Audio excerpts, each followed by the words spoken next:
ប្រធានាធិបតីត្រាំបញ្ជាក់ពីគោលជំហរលើ Greenland ចំពេលតានតឹងរវាង NATO និងអាមេរិកស្របពេលបណ្ដាញផ្សព្វផ្សាយមួយចំនួនបានរាយការណ៍អំពីផែនការរបស់រដ្ឋាភិបាលក្រុង Washington អំពីការប្រើប្រាស់កម្លាំងយោធាដើម្បីរឹបអូសយកមហាកោះ Greenland របស់ប្រទេសដាណឺម៉ាកចំពេលមានភាពតានតឹងកាន់តែខ្លាំងឡើងរវាងសហរដ្ឋអាមេរិកនិងអង្គការ NATO នោះមកលោកប្រធានាធិបតីត្រាំបានចេញមកច្រានចោលនៅព័ត៌មានទាំងនេះសារព័ត៌មានរបស់អង់គ្លេស Daily Mail បានផ្សាយនៅថ្ងៃអង្គារទី20ខែមករាឆ្នាំ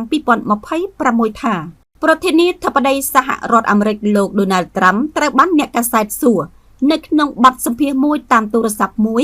កាលពីថ្ងៃច័ន្ទថាតើលោកប្រធានាធិបតីនឹងប្រើប្រាស់កម្លាំងយោធាដើម្បីដណ្ដើមកាន់កាប់កោះ Greenland ដែរឬទេប្រសិនបើកិច្ចព្រមព្រៀងមិនអាចសម្រេចបាននៅលើទឹកដីរបស់ដាណឺម៉ាកលោកប្រធានាធិបតីត្រាំគ្រាន់តែបានឆ្លើយតបយ៉ាងសាមញ្ញថា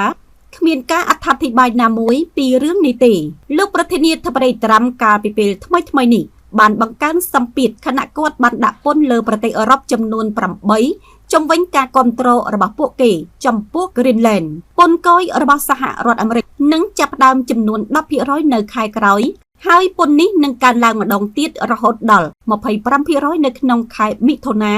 រហូតលកឹកណាកិច្ចព្រមព្រៀងនេះបានសម្រេចលោកប្រធានាធិបតី Donald Trump បានស្នើនៅក្នុងការផ្លាស់ប្ដូរអត្ថបទឯកជនមួយកាលពីថ្ងៃអាទិត្យទី18ខែមករាជាមួយនាយករដ្ឋមន្ត្រី Norway លោក Jonas Gahr Store ថាការជំរុញរបស់គាត់ក្នុងការកាន់កាប់ Greenland គឺជាការសងសឹកចំពោះបរាជ័យរបស់គាត់នៅក្នុងការឈ្នះរង្វាន់ Nobel សន្តិភាពដោយឡែកប្រទេសដាណឺម៉ាកកាលពីថ្ងៃច័ន្ទទី19ខែមករាបានដកខ្លួនចេញពីកិច្ចប្រជុំកំពូលនៃវេទិកាសេដ្ឋកិច្ចពិភពលោកទីក្រុង Davos ប្រទេសស្វីសខណៈវិបត្តិ Greenland កាន់តែធ្លាក់ជ្រៅទៅទន្ទឹមគ្នានេះដែរលោកប្រធានាធិបតីត្រាំក៏គ្រងនឹងថ្លែងសន្ទរកថាគន្លឹះនៅឯវេទិកាសេដ្ឋកិច្ចពិភពលោកនៅឯរមណីយដ្ឋានស្វីសនាថ្ងៃពុធទី21ខែមករាជាមួយនឹងចំនួនលើទឹកដី Greenland របស់ដាណឺម៉ាកហើយត្រូវបានគេរំពឹងថានឹងគ្របដណ្ដប់លើការពិភាក្សារវាងមេដឹកនាំពិភពលោកនិងក្រុមអ្នកការទូតផ្សេងទៀតលោកប្រធានាធិបតីត្រាំ